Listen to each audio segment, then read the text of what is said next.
Hello, I'm Esther Gitu Yuot. It's Friday, November 25th. This is Africa 54.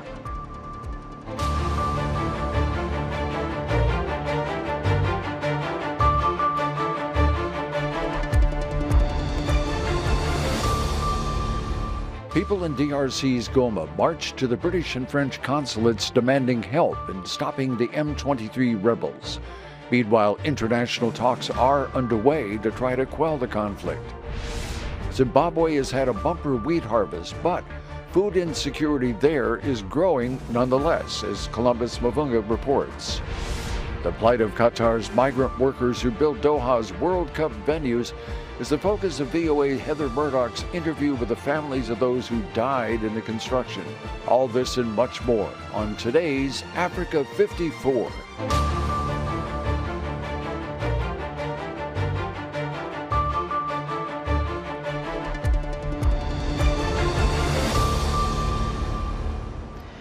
The M23 rebel group says it is accepting the ceasefire agreement brokered to end the fighting with the Democratic Republic of Congo, but it is requesting a meeting with the mediator and the facilitator to discuss concerning points of the deal. Meanwhile, hundreds of people marched to the French and British consulates in Goma, demanding action from the international community to end the conflict with the M23 rebel group. VOA's Paul Ndiho has more. The peaceful demonstration occurred one day after the meeting in Rwanda, where leaders called for a ceasefire to begin Friday. The protesters carried banners in support of the Congolese armed forces and against the recent agreement. We are satisfied with this agreement signed, but we are still pessimistic about its implementation, especially since it's not the first agreement. There have been many summits, but the decisions they have yet to be implemented. Therefore, there is no guarantee that what was decided there will be implemented. So, we are waiting for the implementation of the decision. Say that peace can be a daily reality for the people of North Kivu. A report by United Nations experts in August revealed what they say was solid evidence that members of Rwanda's armed forces were conducting operations in eastern Congo in support of the M23 rebel group. But Rwanda has repeatedly denied those allegations. At a peace summit hosted by Angola Wednesday, African leaders discussed the conflict between Congo and M23 rebel group. At the end of the meeting in Rwanda, the parties agreed to demand the immediate withdrawal of M23 from its occupied areas. Rwandan President Paul Kagame did not attend the meeting, but instead sent his foreign minister, Vincent Biruta. Several leaders, including Congolese President Felix Tshisekedi, Joao Lourenço, President of Angola, Burundian President Evariste Ndayishimiye, the East African Community Chair, and former Kenyan President Uhuru Kenyatta, the EC's facilitator in efforts to restore peace and security in the mineral-rich region. Congo's Foreign Affairs Ministry told the media that an effort to resolve the conflict continues. This political dialogue, in whatever form, is between a head of state and armed groups to whom they want to make a peace offering. If there is a group that refuses, that does not take the hand, they will be considered negative and fought by the regional force. We must remember that the regional force is not only for the M23, but for all the movements there, and that's why we have this press conference. Regional efforts are underway to resolve the conflict, which has reignited tensions between Congo and Rwanda. The East African community is deploying a joint force to quell the violence. Kenyan soldiers arrived in the DRC earlier this month, and Uganda says it will shortly deploy around 1,000 troops. Despite the peace talks, around 280,000 people have been displaced after M23 launched a major insurgency in the eastern part of Congo earlier this year. Paul Ndiho, VOA News, Washington. Despite a bumper wheat harvest, the Zimbabwean government says the number of people facing food insecurity in the country is growing rapidly.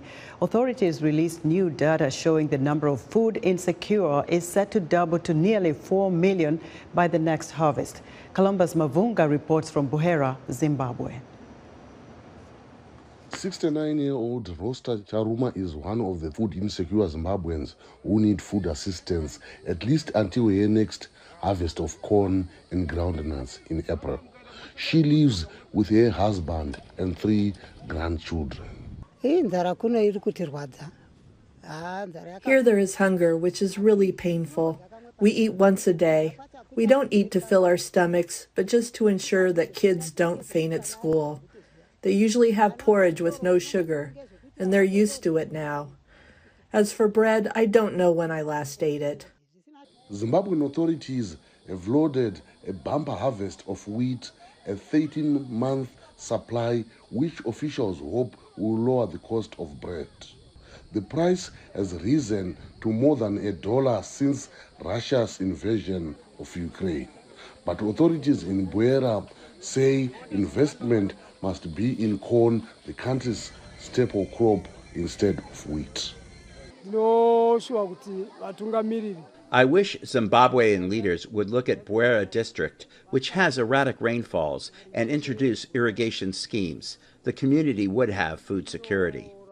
The UN World Food Programme in Zimbabwe says with funding from the USAID, it is importing maize from neighboring Zambia to rural districts and hopes the bumper wheat crop will lower inflation.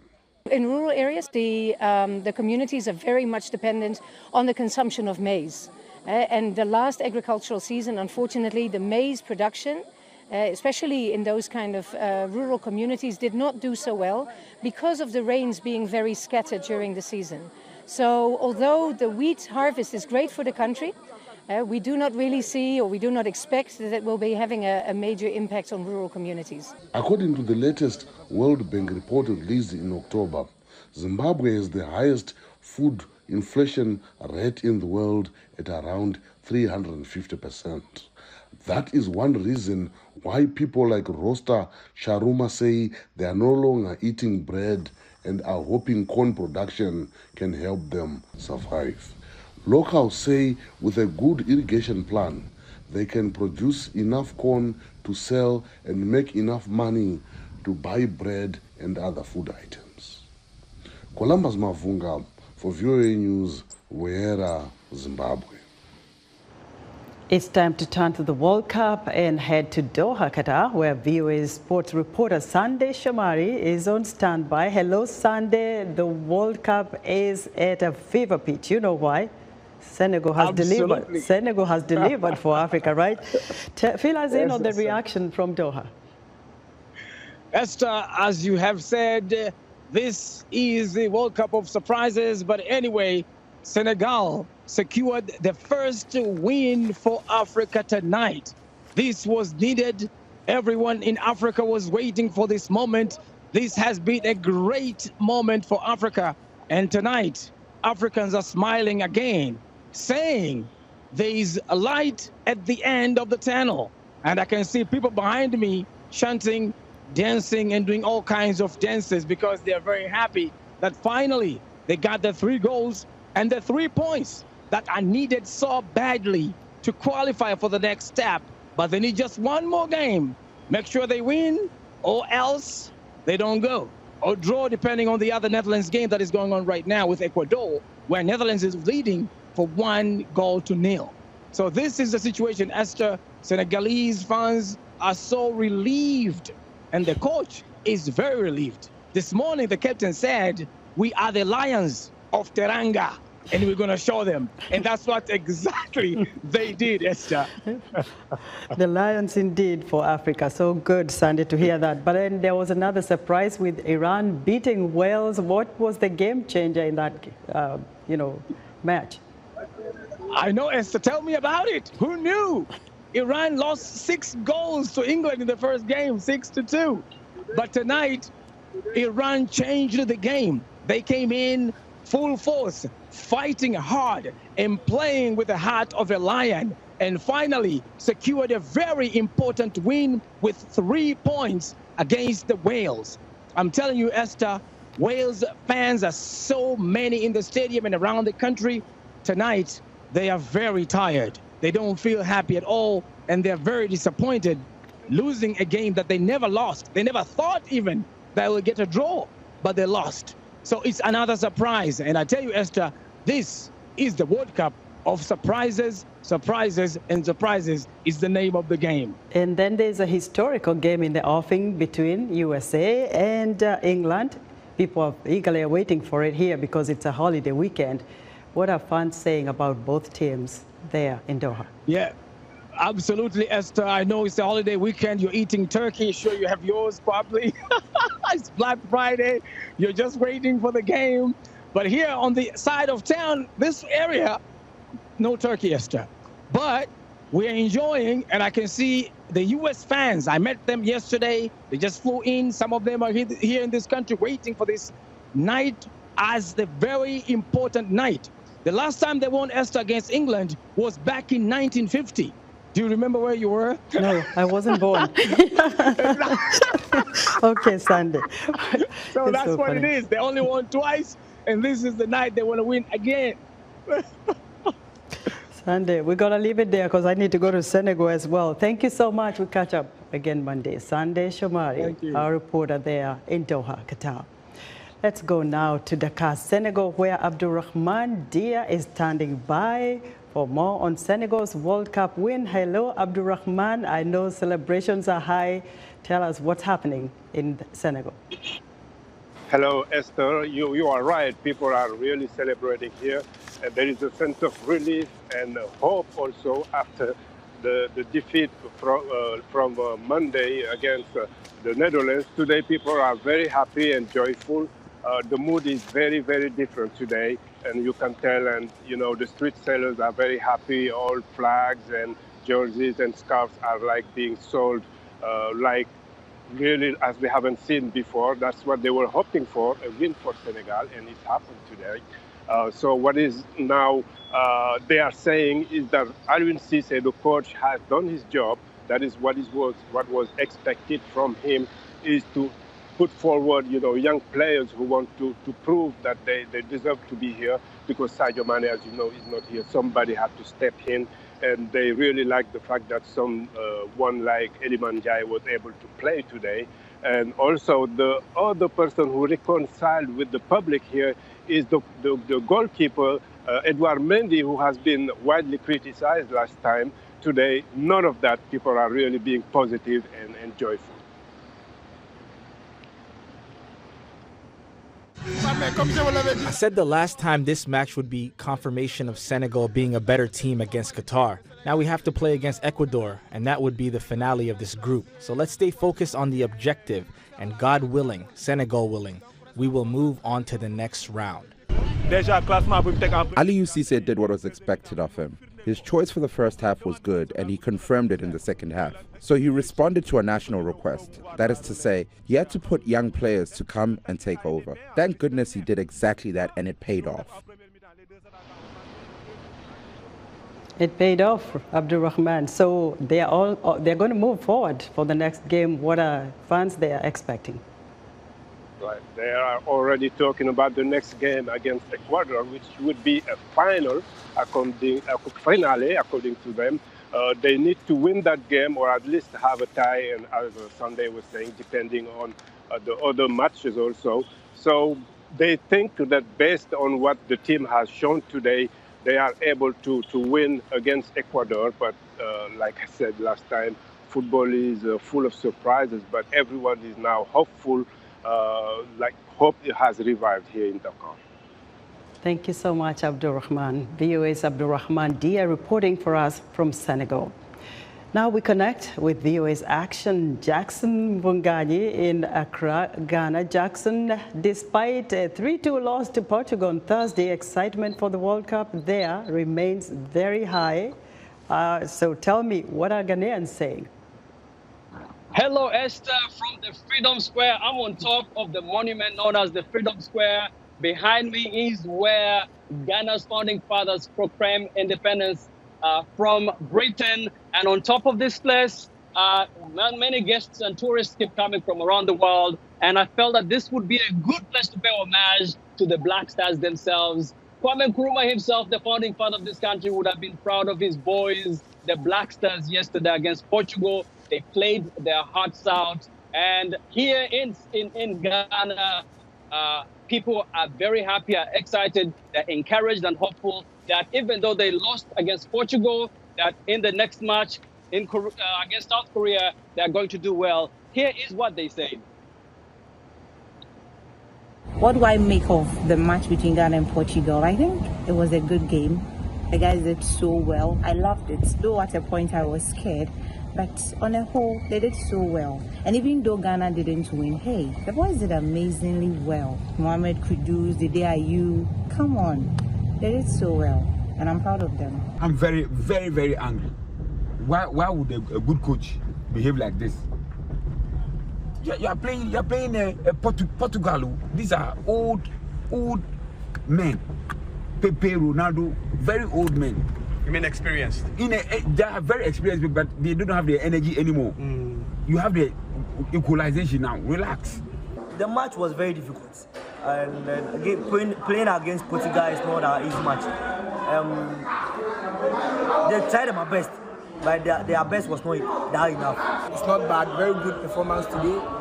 Like, let's say today they were playing really, really well than the previous game they played. And I think next time they should attack more rather than defending.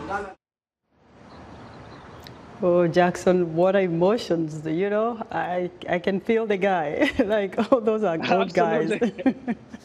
Oh, I mean, I haven't had that in a long time, though. What happened? What he's trying to say is that the Portugal team is a little older. Many of the guys have been there before. They've played in the World Cup before. Coach Otto Addo fielded a squad of mostly inexperienced players, but they've shown that actually they can play against a strong team. And if it wasn't for that penalty, that they would have actually equalized, if not even won. And many of them actually blaming the coach for having substituted the guy who scored, Andre Ayew, right after he scored. And so they're saying that tactical or strategic mistake is the one that was exploited by Portugal to win the game. But they're looking forward to play against South Korea on Monday, and they hope things will go their way. Well, Jackson, you know, we want the best for the Black Stars, and I hope they're preparing. Sadio Mane has been talking to them. He's rooting for them, right, Jackson? Go Black Stars. Go. Everybody is rooting for Ghana. I think this is Africa's team, really. You know, and, kudos to Senegal for having, eked out the first win in this World Cup for an African team. But Ghana is where all the eyes are on the Black Stars. And you know what? They might surprise us. They might win the World Cup. I hope they do, though. Right. I hope they do. The land of chocolate, yams and all of the good stuff. Jackson, thank you so much. All right, Jackson Bunganyi reporting live for us from Accra, Ghana. Thousands of migrant workers died in Qatar in the 12-year build-up to the World Cup. VOA's Heather Murdoch talks to families of the dead in Nepal who say despite the suffering, they will keep working in Qatar. Muslims here in the Danusha region of Nepal bury their dead in graveyards like this one, with layers of bodies and no markers. Hindus cremate their dead. Both communities suffer widespread abject poverty, and more than half the families in Nepal rely on relatives who work overseas for financial support. 26-year-old Jamshed Safi died about 2 months ago while working in Qatar.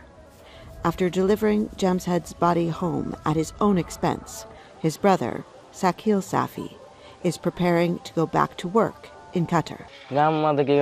In the village, I don't know what work I can do because it's very hard to save money. Even if I work for 10 days, it's not enough for my family's needs and to save money. Qatar has become a working destination of choice for many Nepalese in the past decade.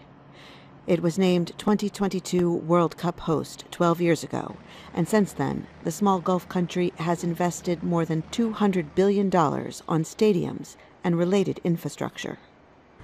Thousands of migrants from all over South Asia and Africa have died in the build-up to the Games, And Amnesty International says most of the death certificates list the cause of death as unrelated to work. As a result, families back home cannot claim compensation. We told them that Jamsed died while he was on duty. Why was it written on the report that he died in his room? The fact was, he died while he was on duty. Sakil Safi, the brother, says he went to Qatari authorities to object to the documentation, but he was told an official investigation would take 2 to 3 months, and they would have to hold his brother's body for that time. He then went to his brother's employer's office. The person got so angry that he stood up and told me to go talk to the head person. He kept telling me to go and talk with the head person. The boss in question was always busy and always angry, Sakil Safi says, so he eventually gave up. Qatar has made many labor reforms in the past 6 years, including salary minimums and a dedicated board to handle complaints. But workers say the Safi story is still not unusual. Qatari World Cup officials declined interview requests for this report. Heather Murdoch, VOA News, Danusha, Nepal. We're excited to hear what you think about Africa 54 and all our VOA Africa programs on our website at voaafrica.com. Still to come, a woman in Qatar is reportedly the first female to run a business in a prominent Doha market. We'll be right back.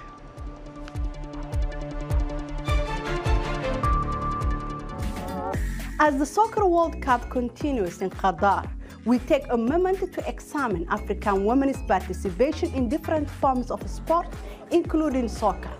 On this week's edition of Our Voices, we look at some great examples of women who are excellent in sports. We will also explore the question, what unique challenges do Africans in sport face and how are they overcoming them? Join the conversation each week right here on Our Voices.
From around the world.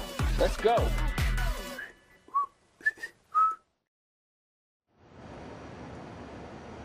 You're watching Africa 54 from the Voice of America here in Washington, D.C. And in other news, Senegal is expected to receive over $400,000 in insurance payments to protect against the risk of drought. The money is likely to be released by the end of the year. Prime Minister Patrice Trovoada of Sao Tome and Principe says that overnight 4 men, including the former president of the outgoing National Assembly, tried to attack army headquarters in a coup attempt.